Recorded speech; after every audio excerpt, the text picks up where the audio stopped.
तो जो हम लेकर के आए थे, अच्छा जो संचित लेकर के आए थे, उसको बढ़ाना है। जो कुछ उल्टा सीधा आ गया था, उसको जितना कम हो उसको कम कर करके जाना है। इसके लिए जिस रास्ते का आलंबन आपने लिया है, यह देह से लेकर के साधन को भी ठीक रखने का काम यह योग है, तो साध्य को पाने का साधन भी योग है। इसलिए इसमें पूरी तरह से आपको आरूढ़ होना है। ठीक है, तो बाकी जितने भी चीजों को सुनो, जितने भी चीजों को लोग आपको सुनाएं, जितने भी बातें आपको बताएं, वो सुनो, समझो, गहराई से समझने का प्रयास करो। किसके लिए? अपना शरीर ठीक रहे और मन दुनिया से परे, विकारों से और ये दुनिया के द्वंद्वों से परे हम स्थित हो सके, इसके लिए। तो कई बार क्या होता है, बातें तो वही होती हैं, जैसे आपके घर में भी ना कई बार अच्छी बातें भी ना कभी अच्छी लगती, कभी कभी अच्छी लगती है। खराब भी थोड़ी मोड़ी बात हो, कभी तो बहुत ज्यादा कोई खराब बोल जाए तो बुरा नहीं लगता, कभी कभी थोड़ा बोल जाए तो भी दिल में लेके बैठ जाते हो। ऐसा क्यों होता है जी? जिस समय हम जिस स्थिति में होते हैं ना, उस हिसाब से सामने वाले की चीजों का हम ग्रहण करते हैं, अच्छा या बुरा। तो यहाँ उस वातावरण में, उस माहौल में है, तो यहाँ जो चीज आप ग्रहण कर पाओगे, घर पे या टीवी पे उतना नहीं हो पाएगा। इसलिए आपको यहाँ बुलाया गया है, क्योंकि यहाँ थोड़ा सा न पक्का पक्का रहेगा। क्योंकि बहुत सारी चीजें अभी आपको द्वंद्व नहीं है ना, अभी काम करते करते तुरंत ये नहीं कह रहे कि वो आ गए पानी पिला दो, या वो आ गए जाओ सब्जी खत्म हो गई, अभी चूल्हे में रोटी जल रही है, तो पका पका है खाने को मिलता है। तो एक तरह का वातावरण जो है बना हुआ है। हाँ, पर अगली बार से मेरा एक मन कर रहा है, एक काम आप लोग करोगे ना तो मैं भी आ जाऊंगा। वो क्या है कि एक एक दिन का भोजन एक एक प्रदेश वाला अपने मर्जी से बनाए। हाँ, तो सब तरह का खाना सब खा के जाओ। ये हो सकता है जी, कर दो जी इनका। एक दिन की रसोई जो है ना, एक जो भी हाँ प्रांत संभाले तो हाँ मैं आ जाऊंगा, फिर आ जाऊंगा। नहीं कर सकते हैं ऐसा, वो उसमें क्या, ये भी तो उत्सव है ना भाई, ये उत्सव है जहां जिसके लिए आप आए हैं। देखो, गहन से गहन बातों को सरलता के साथ में, आनंद के साथ में, एक परिवार में बैठे हुए उस भाव के साथ में जो सीखने का जो आनंद है ना, वो अभी पतंजलि में ही आप लोगों को मिलता है।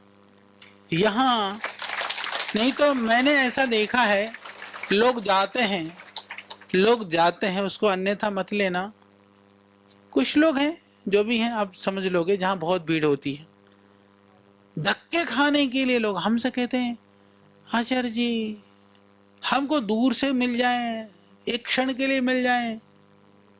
वो यदि ऐसा भाव तुम्हारे मन में आता हो ना, तो वो तुम्हारा सौभाग्य नहीं है। यहाँ तो सहज रूप से नहीं, एक एक कर करके पूज्य स्वामी जी पूरा घंटों लगा करके, फोटो खिंचा करके, उपदेश से तृप्त कर करके, तो भी तुम्हारे मन में कहीं हाँ माला भी, भोजन भी, आशीर्वाद भी सब दे करके जो है तो टनाटन करके भेज रहे हैं। बताओ, उसके बाद में भी जो है, इसके बाद में भी कुछ बच जाए तो बताओ क्या बचना है? फिर बचना है तो समझ लो भगवान से यह प्रार्थना करो, प्रभु इस बुद्धि को और ठीक करना। हाँ, बस यही बचता है, बाकी तो और कुछ नहीं बचता। तो आप लोग बहुत अच्छे हैं, तो बहुत आज सुबह से सुन चुके हैं। तो मेरे को तो ऐसा था कि बहन जी ने कहा आना है, और मैं भी मीटिंग करता रहता हूँ, कुछ कर रहा था, तो छोड़ करके उठ करके मैं आ गया। तो मुझे अच्छा लग रहा है, आप सबके दर्शन लाभ हो गए हैं। तो आप लोग बहुत आनंद से रहें, मस्ती से रहें, और सब जितने भी सब भाषण देंगे ना, जितने भी लोग, सोच लेना वो मैं ही बोल रहा हूँ, ऐसा करके सुन लेना। ठीक है, ठीक है। तो बस इतना ही था। और किसी को हम ऐसा कर सकते हैं, थोड़ी देर ना क्वेश्चन आंसर रख लेते हैं, है ना, क्योंकि थोड़ी देर ज़्यादा टाइम नहीं हुआ है, तो थोड़ा सा हो सकता है किसी को कुछ पूछना हो, कुछ भी। पर मैं ये मैं थोड़ी इतनी इच्छा जरूर रखूंगा, पूछो ऐसा जो सबके काम के लिए हो। ओम स्वामी जी। जी आपको प्रणाम। जी जी मैं अहमदाबाद गुजरात से हूँ। जी जी और आज की जो समस्या है लड़कियों को मेरे पास जो आती हैं योग के लिए, वो हमेशा उनको जो पीरियड्स आता है उसमें उनको बहुत तकलीफ होती है, जी। कमर में दर्द, तो बहुत परेशान होती है आजकल की। उसके लिए आप क्या करेंगे आप? जिन बहनों को पीरियड्स के टाइम पर प्रॉब्लम होती है उसके लिए देखो, सबसे पहला कारण तो क्या होता है, हार्मोन्स जो है ना, ये हार्मोन्स की विकृति। और हार्मोन्स में गड़बड़ी होने का कारण क्या है? विचार और भोजन। ये ध्यान रखो, विचार और भोजन।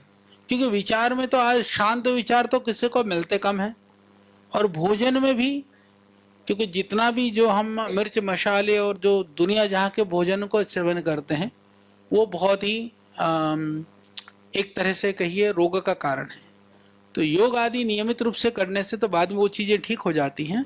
प्रारंभ में बहुत सरल उपाय है कि आप जैसे हमारे यहाँ 10 मूल का काढ़ा पैकेट आता है, 10 मूल क्वाथ, ऐसे बहनों को नियमित रूप से उस 10 मूल क्वाथ को पिलाएं। और एक बटी आती है रजा प्रवर्तनी बटी, हाँ, रजा प्रवर्तनी बटी की 2-2 गोली 10 मूल क्वाथ के साथ में सुबह शाम दे दें। पर पीरियड्स आने के बाद में उसको बंद कर देना है, पीरियड्स होने से पहले पहले तक दे दें। और दर्द, जैसे मान लीजिए कि पीरियड्स के टाइम पर जैसे हो जाता है, कईयों को बहुत दर्द होता है, उस समय पर बहुत सारी दर्द निवारक गोलियां नहीं लेना चाहिए, क्योंकि पेन किलर आपके हार्मोनल डिसबैलेंस को बढ़ाती हैं। दर्द हो और ना रुक पाए उस समय पर सरल उपाय में जैसे हमने देखा है कि अजवाइन है या थोड़ा सा सौंठ, इसका काढ़ा टाइप दे दें तो उससे पीरियड्स भी ठीक से हो जाता है और वो नुकसान भी नहीं करता है। बस इतना ध्यान रखें। और मात्रा में लगभग आप 1 ग्राम सौंठ ले लो, 1 ग्राम लगभग अजवाइन ले लो, पर्याप्त है। 2 बार सुबह शाम, ठीक है जी। अगले। प्रणाम आचार्य जी, मैं हेमा चोपड़ेकर गोवा से। मेरा प्रश्न जो डॉक्टर अनुराग जी उनका सेशन हुआ था तब मेरे मन में प्रश्न था, मैं पूछ नहीं पाई उनको समय की वजह से। तो आप आ गए हो इसलिए आपसे पूछ रही हूँ। विटामिन B12 जैसे कि वेजिटेरियन लोगों को बहुत दिक्कत होती है, और विटामिन B12 की डेफिशिएंसी वेजिटेरियन में ज़्यादा पाई जाती है। अभी उन्होंने सप्लीमेंट के बारे में बताया विटामिन B12 के संबंध में। और सप्लीमेंट के सिवाय नेचुरली कौन कौन सी सोर्सेस है विटामिन B12 को पाने देखिए, की? विटामिन B12 वगैरह के लिए जितने भी चीज़ें हैं, वो कई लोग ऐसा मानते हैं कि शाकाहारियों को कम होता है। ऐसा नहीं है कि शाकाहारियों को कम होता है। कई लोग बोलते हैं मांस में होता है। वस्तुतः अभी कुछ एक रिसर्च हुआ है, वो मिट्टी में होता है, कि जानवर वो मिट्टी खा लेते हैं ना, घास चरते चरते टाइप, उससे आ जाता है। तो वो जो है, जो विटामिन B12 के लिए हम लोगों के पास जो सप्लीमेंट्स है उसको ले लीजिए। बाकी धूप में रहें और शारीरिक श्रम करें। खाने में तो जैसे नॉर्मली जो घास पत्तियां सब्जियां आती हैं उसमें थोड़ा बहुत तो लगा ही होता है, धरती के साथ जो जुड़ी हुई चीजें हैं या जिससे कंद वगैरह है वो सब में रहता है जी। प्रणाम आचार्य जी। मैं आपको ये पूछना चाहती हूँ कि अपने यहाँ 3 वेदर है और बाद में उसमें 6 वेदर है, यानी मतलब कि हेमंत ग्रीष्म, तो वो मुताबिक हम लोग खाए तो बीमार नहीं होते। कि उधर मैं गई थी ना, तो वहां से मैंने फोटो निकाला था। सो आप हमको जो थोड़ी ये जानकारी दे देखिए, ये इसमें ना महीने में हमारे यहाँ इस देश की विशेषता है, हमारे यहाँ 6 ऋतुएं होती हैं। दुनिया में आप देखोगे तो सब जगह पर धरती में जो है ना, एक सर्दी, एक गर्मी, एक वर्षा होती है। तो यहाँ पर जो है हम लोगों के 6 ऋतुएं हैं लगभग पूरे देश के अंदर है। तो अलग अलग ऋतुओं के हिसाब से अलग अलग स्थितियां रहती हैं, और ऋतुओं की जो कल्पना की गई है उसमें जब वृद्धि, प्राप्ति और क्षय, जो 3 है, जो कोई भी चीज है, दोषों का संचित काल है, निस्तरण काल है, वो बना हुआ है, बटा हुआ है। और यदि आप उसको थोड़ा सा मोटे तौर पर देखें तो आपने देखा होगा कि पूरे देश के अंदर, जैसे भी आप लोग गोवा से आए हैं, गोवा के अंदर आपने देखा होगा लगभग जहाँ का खाना थोड़ा अलग मिलेगा। फिर महाराष्ट्र में आए तो थोड़ा अलग मिलेगा, गुजरात में पहुंचे तो अलग मिलेगा, बंगाल में जाओ तो और अलग मिलेगा। तो यदि आप उसको थोड़ा सा, इसके ऊपर मैंने सोचा भी है कि हम थोड़ा रिसर्च करेंगे। जो परंपरागत जो आहार है ना, आहार परंपरागत कौन सा, जो हमारे पूर्वज लोग लेते आए हैं, तो आप देखेंगे वह, जैसे बंगाल में, मैं जो मेरे को थोड़ा पता है, अब फरवरी मार्च आते आते वहां पर वो जो है ना नीम के पत्तियों को भी उबाल करके खिलाते हैं। तो ऐसे अलग अलग, मैं उसको, एक मेरी इच्छा है, अभी तो एकदम तो मेरे को सब जगह का स्मरण नहीं है, पर इस तरह की चीजें बहुत सारे प्रांतों में है। ऋतु परिवर्तन होता है, जैसे हमारे यहाँ संक्रांत मनाते हैं, मकर संक्रांति है, मान लीजिए कि मकर संक्रांति को अलग अलग रूप से मनाया जाता है पूरे देश के अंदर में। आहार के रूप में आप देखोगे तो भी, जैसे मैं पूछ लूं, जैसे महाराष्ट्र में क्या खाते हैं मकर संक्रांति को? तिल गुड़ खाते हैं। और गोवा में क्या खाते हैं? तो ये तो एक उदाहरण के लिए, क्योंकि सबको पता है कि उस समय पर जो सर्दी का जो समय है वह अब समाप्ति की तरफ है, तो मौसम की दृष्टि से जो पाचन के लिए, रोगों के समापन के लिए, या शरीर को डिटॉक्स करके वो विजातीय तत्वों को निकालने के लिए जो तिल है वो उस समय पर महत्वपूर्ण भूमिका निभाता है। तो तिल को हम बाद में गर्मी में जाकर के खाएंगे तो वो गड़बड़ कर देगा ज्यादा। तो इसी तरह से आप देखेंगे कि अलग अलग ऋतुओं में, अलग अलग देशों में, प्रांतों में, क्षेत्रों में वो बटा हुआ है। तो ये हम ध्यान रखें, पर इतना जरूर ध्यान रखें क्योंकि पाचक अग्नि के हिसाब से, हालांकि मैंने डिटेल में मेरी जो पुस्तक है आयुर्वेद सिद्धांत रहस्य, उसमें डिटेल में दे रखा है। तो 6 ऋतुओं के संदर्भ में कब किस आहार को लेना चाहिए, किस तरह के अनुपान को लेना चाहिए, इसको आप बहुत अच्छी तरह से समझ लें। इतना ध्यान रख लीजिएगा कि कोई भी ऋतु हो, प्रातः काल हल्का ही भोजन ले ले, रात को भी हल्का ले ले, दिन को यथेष्ट भोजन लेने से कोई भी ऋतु का, कोई भी मौसम का चीज होगी तो आप झेल पाएंगे। वो शरीर उसको एक्सेप्ट कर पाता है, वो एब्जॉर्ब हो जाता है शरीर में। और अन्यथा आगे पीछे ज्यादा लेंगे तो फिर गड़बड़ा जाएगी। जी ओम सर, प्रणाम। आज आपके दर्शन पाकर कृतज्ञता का अनुभव हो रहा है, बहुत आभार अंदर से आ रहा है आपके लिए।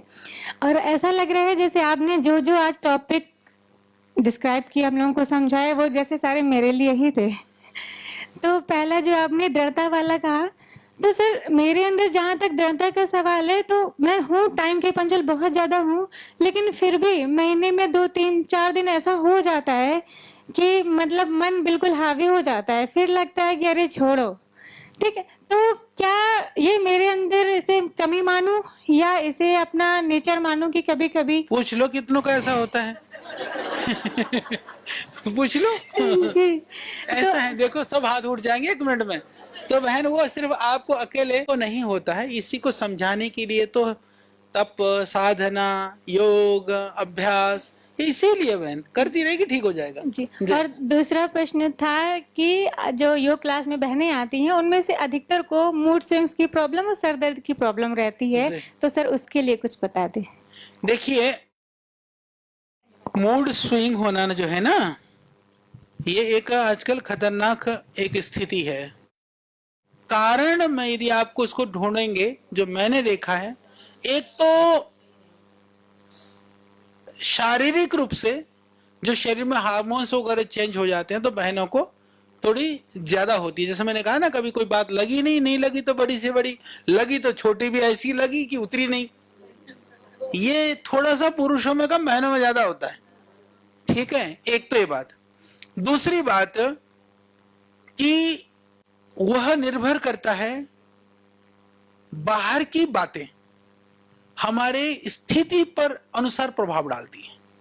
यह हमेशा ध्यान रखना कि कोई भी चीज जो अच्छी हो या बुरी हो, इसीलिए हमको यह प्रयास करना है कि हम अपने को थोड़ा, जैसे ना समता की स्थिति में, न हर्ष में, न शोक में, न उत्तेजना में, एक लेवल पर थोड़ा सा बनाए रखने के लिए थोड़ा अभ्यास करते रहिए, सोचते रहिए। जब आपको पता है कि आपका मूड स्विंग होता है, तो आपको यह भी होना है कि कब होता है, इतना ध्यान रखना है आपको, वो कब होता है। तो ये ध्यान रखेंगे तो उस स्थिति पर आने पर आपको थोड़ा सा अपने को संभाल लेना है। और जहां तक बात रही कि जैसे आपने कहा कि ठीक है, एक दिन 5 दिन कर लिया, 2 दिन फिर छोड़ दिया, 2 दिन छुड़ा हुआ फिर वो लंबा छूट जाता है, करा हुआ फिर वो शिथिल पड़ जाता है। तो इसके लिए तो निरंतर अभ्यास करिए और मन को, साहस को बना करके आप जुटे रहिए, ठीक है जी।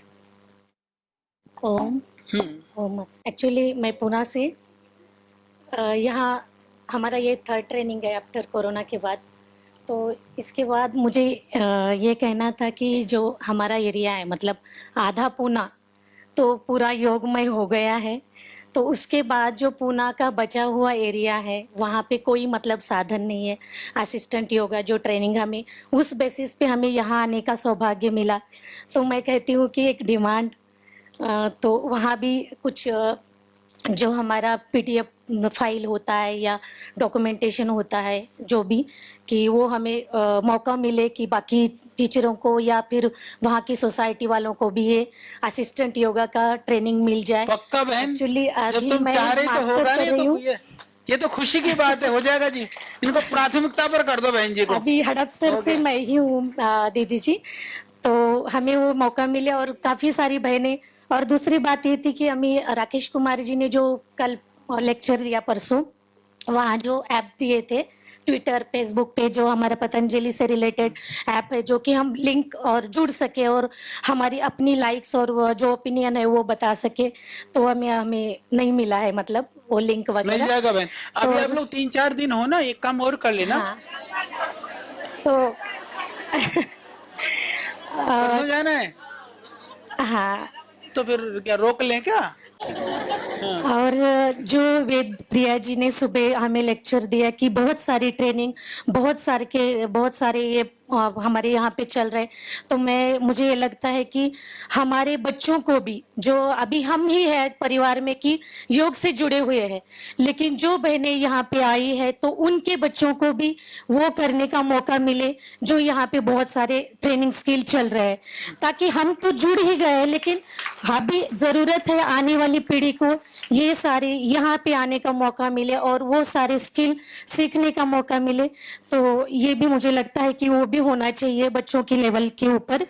और दूसरी बात ये है कि लास्ट वाला मेरा डिमांड ये था कि हमारे हर प्रांत में हिंदू विश्वविद्यालय बने और गुरुकुल बने, जो कि बस सिर्फ हरिद्वार में है। हमारे दक्षिण भारत में जितना भी हमारा प्रांत है वहाँ पे कोई ऐसी फैसिलिटी नहीं है कि जो हमारी संस्कृति हमारा कल्चर हमारे बच्चों को सीख पाए, ताकि जो नॉर्थ इंडिया है वहाँ से साउथ इंडिया है वहाँ से ऊपर आने के लिए और बच्चों को छोड़ने के लिए काफी पेरेंट्स मना करते हैं।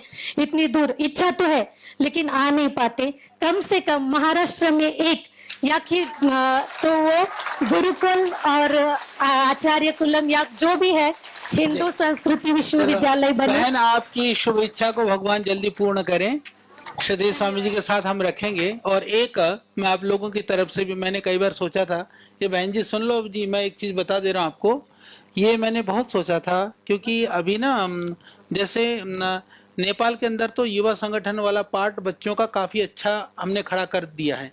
अब यहाँ पर जितने भी जैसे बहनें आई हैं, विशेष कर करके जो युवा पीढ़ी, वो जितने के 18 साल से लेकर के 25-26 साल के बीच के जो बच्चे हैं ना, जो बहनें हैं भाई हैं, अलग अलग इन लोगों से जो पहले से चाहे योग से ना भी जुड़े हों, क्योंकि ये अपने आप ही भेजेंगे। हम लोगों ने युवा ट्रेनिंग प्रोग्राम का हमने स्पेशल डिजाइन किया हुआ है, पूरा कोर्स डिजाइन किया हुआ है।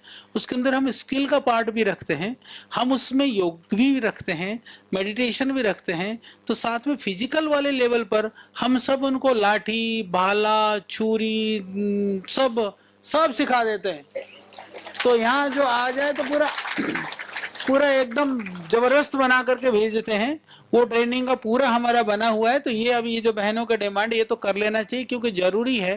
क्योंकि बच्चे यहाँ पर एक बार आने के बाद में वो सच में 10 दिन या 5-7 दिन भी यदि यहाँ रह गए तो उनकी जो सोच का ढंग है या जो विचारों का स्तर है पूरा आमूलचूल परिवर्तन हो जाता है।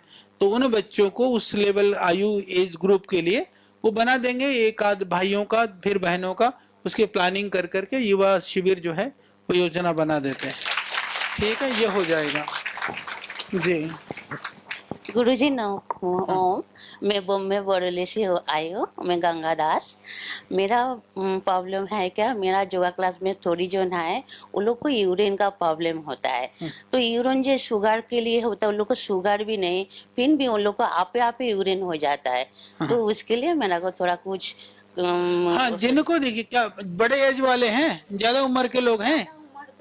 कम उम्र का भी है यहाँ पे। देखिए यूरिन की प्रॉब्लम के लिए ना, जैसे यूरिन लीकेज वाली प्रॉब्लम है, अभी काफी ज्यादा लोगों को है। इसको सुन लीजिए, एक तो जब आप क्लास करते हो ना, क्लास में ना मूल बंध का अभ्यास कराओ।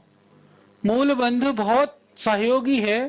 जो यूरिनरी प्रॉब्लम्स होती हैं, और आप बैठते समय सबको बोलो, जैसे आप लोग भी बैठे हो तो मूल बंध लगा करके बैठने की आदत डालो। मूल बंध तो सबको पता है, कुछ नहीं, हमको जो उपस्थ भाग है उसको आकुंचन करना है ऊपर की तरफ से।